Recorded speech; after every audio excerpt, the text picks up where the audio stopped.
Hi, I hope you're having a great Wednesday and happy Earth Day.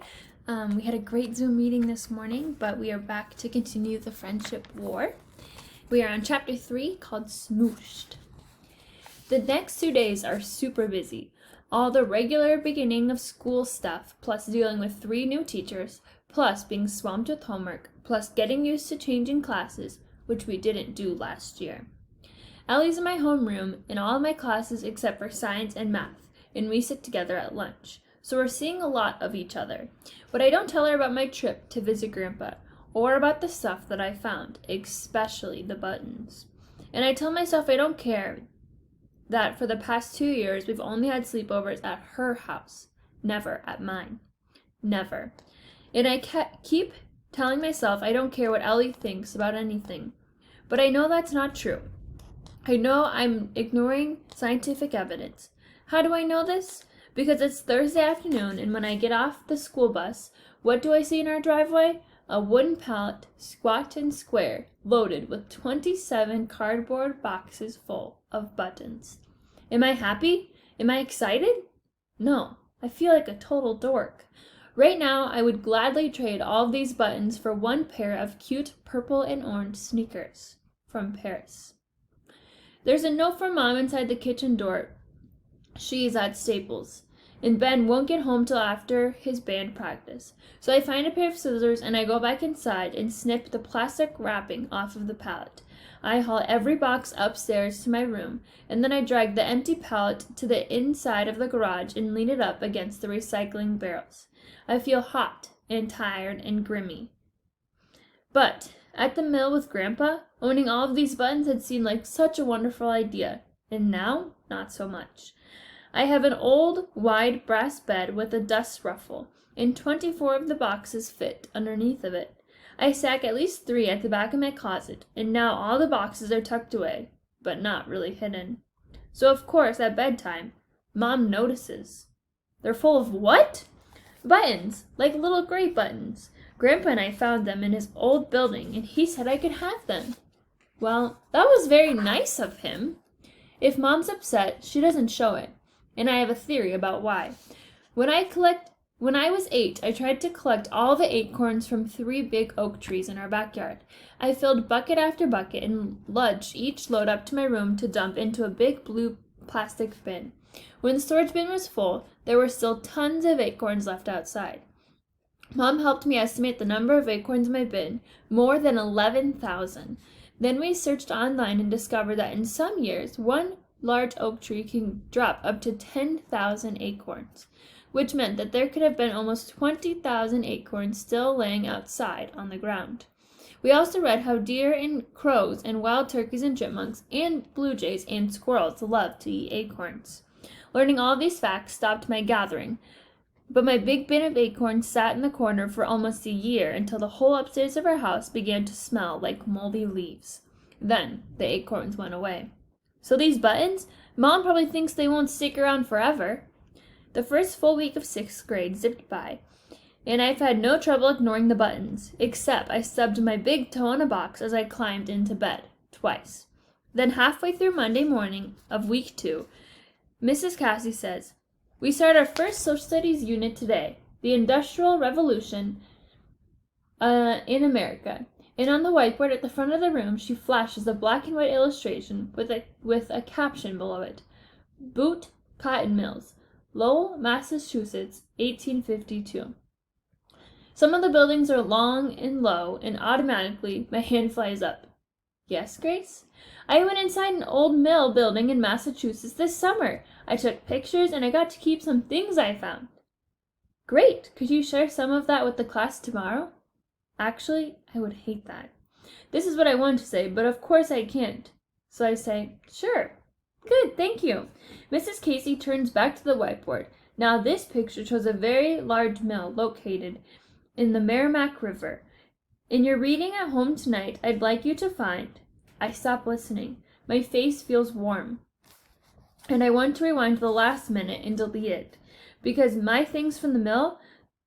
They're part of that afternoon I spent with Grandpa, poking around like archaeologists. It was great telling Mom and Dad and Ben about the mill and the things we found. They know how much I love flea markets and garage sales and old, run-down antique shops. Also, they understand about all the stuff in my bedroom. Some kids like to keep diaries and journals and online scrapbooks and selfies. Me, I like to keep things. And my room, it's like a museum of my life so far. That's my theory about all of my stuff. And I've got evidence to support this theory. The smooth gray stone next to the lamp on my dresser, it makes me remember the morning mist above the lake of our first family camping trip to Wisconsin. The small curved twig next to the stone, I picked it up on the playground when I was in kindergarten because it looked like a smile. And in that IBC root beer bottle cap, I had never drunk soda from a glass bottle until my first sleepover at Ellie's house. Almost everything in my room is there because it links up with a particular moment.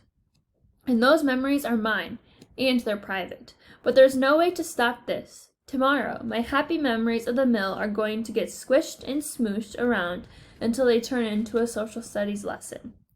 I know schmooshed is not a proper scientific term, but it's still the right word, smooshed. The one good thing, as far as the other kids and Mrs. Casey are concerned, my things from the mill will look just like a bunch of random historical objects. Still, I hate that my summer souvenirs are going to be studied and examined by my whole class, and probably judged too, especially by Ellie. Chapter 4, Discoveries. We're walking into the cafeteria Monday after social studies, and Ellie says, "How come you didn't tell me about your trip to Massachusetts?" "Did you go see your grandfather? I remember you went for your grandmother's funeral last summer, right?" "Because I still haven't told Ellie anything about my trip.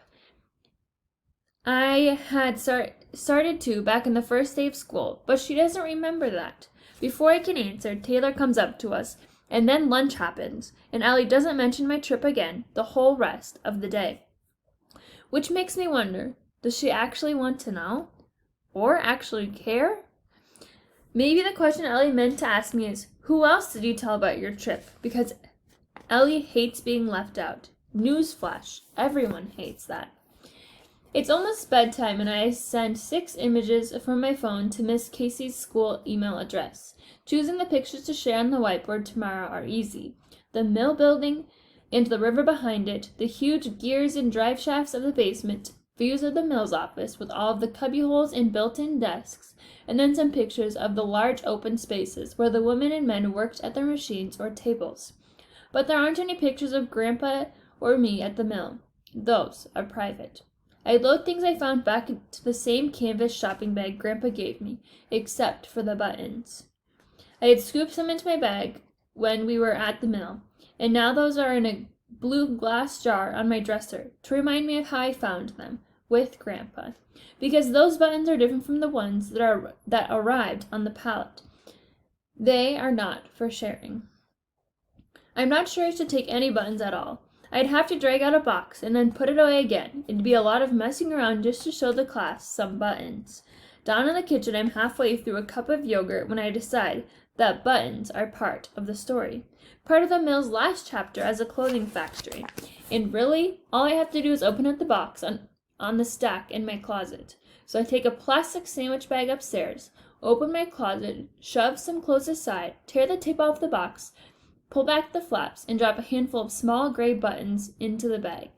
Except the buttons aren't gray or small. They're bright yellow and almost an inch across. And a theory jumps into my mind.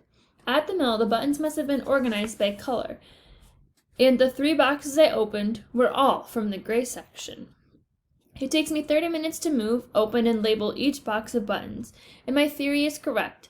Not only do I own small gray ones, but I also have buttons that are red, green, pink, lavender, yellow, black, brown, amber, blue, and white. All different sizes too, from bigger than a quarter to smaller than a pea. In my favorite discovery, 3 of the boxes are filled with all the leftover and mismatched and fancy buttons. So many different kinds.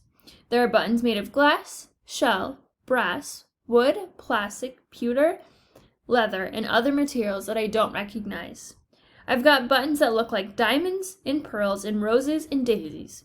Buttons in the shape of hearts and triangles and squares and stars and dogs and horses and cats and butterflies and snowflakes and on and on.